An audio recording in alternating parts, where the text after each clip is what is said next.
એક હતો કાચબો. તે સરોવરમાં રહેતો હતો. આ કાચબા ભાઈને વાતો કરવાની બહુ ટેવ. એટલી બધી વાતો કરે કે સરોવરમાં રહેતા દેડકા, બતક અને માછલીઓ બધા તેમનાથી દૂર ભાગે. એક તો કાચબા ભાઈને વાતો કરવાની બહુ ટેવ અને એમાં પણ પાછું કોઈ સાંભળવા તૈયાર નહીં. આમ કાચબા ભાઈ મુશ્કેલીમાં મુકાઈ ગયા. એવામાં એક દિવસ ક્યાંકથી ઉડતા ઉડતા બે હંસો આ સરોવરમાં આવી પહોંચ્યા. હંસોને જોઈને કાચબા ભાઈ રાજીના રેડ થઈ ગયા. બંને હંસ માટે આ સરોવર નવું હતું એટલે કાચબા ભાઈ સાથે ફરવા લાગ્યા. થોડા દિવસોમાં જ કાચબા અને હંસો વચ્ચે પાક્કી ભાઈબંધી બંધાઈ ગઈ.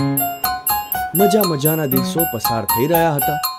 એવામાં થયું એવું કે ઉનાળાની ઋતુ તો પૂરી થઈ ગઈ, પરંતુ વરસાદ આવવાનું નામ જ ન લે. સરોવરનું પાણી સુકાવા લાગ્યું. સરોવરના પાણી પર નભતા પશુ પક્ષીઓને તકલીફ થવા લાગી.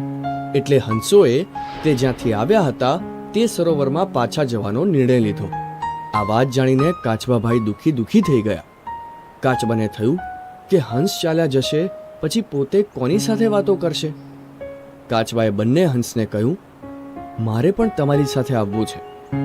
હંસ બોલ્યા, દોસ્ત, તું અમારી જેમ ઉડી શકતો નથી, નહીતર તને પણ સાથે લઈ જાત. કાચબાએ જીદ પકડી કે ગમે તેમ થાય, મને સાથે જ લઈ જાઓ. બંને હંસે ખૂબ વિચાર કર્યા બાદ એક યુક્તિ શોધી કાઢી. કાચબાને હંસ કહે કે અમે તારા માટે એક યુક્તિ શોધી કાઢી છે, પણ એક શરત છે, તારે બોલવાનું નહીં.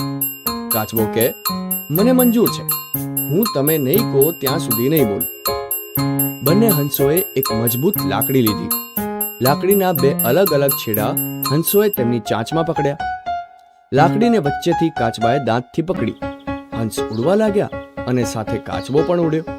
ઊંચે ઉડતા ઉડતા નીચે લીલાછમ ખેતરો આવે. ખેતરમાં ફરતા પશુઓ અને કામ કરતા લોકો દેખાય. કાચબાને તો મજા પડી ગઈ.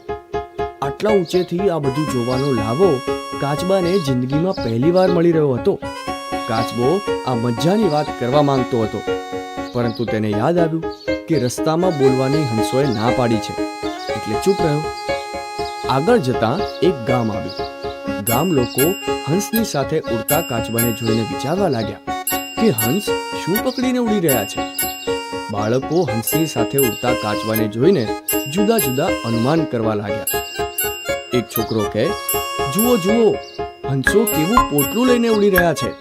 બીજો છોકરો કહે, મને તો કોઈ મોટો દેડકો હોય એવું લાગે છે. આ સાંભળીને બધા ભૂલકાઓ હસવા લાગ્યા. આ સાંભળીને કાચબા ભાઈ ચીડાઈ ગયા અને બોલવા ગયા કે બુદ્ધુઓ, હું કોઈ પોટલું કે દેડકો નથી, કાચબો છું, કાચબો. પણ બોલવા માટે જેવું મોં ખોલ્યું કે મોઢામાં પકડેલી લાકડી છૂટી ગઈ અને કાચબો વફ કરતો ને નીચે પડ્યો. ઊંચેથી પડવાને કારણે કાચબા ભાઈના રામ રમી ગયા. આ જોઈને બંને હંસને ખૂબ દુઃખ થયું, પણ હવે થાય પણ શું? કાચબાએ પોતાની વધુ પડતા બોલવાની આદતને કારણે જીવ ગુમાવ્યો હતો. હંસો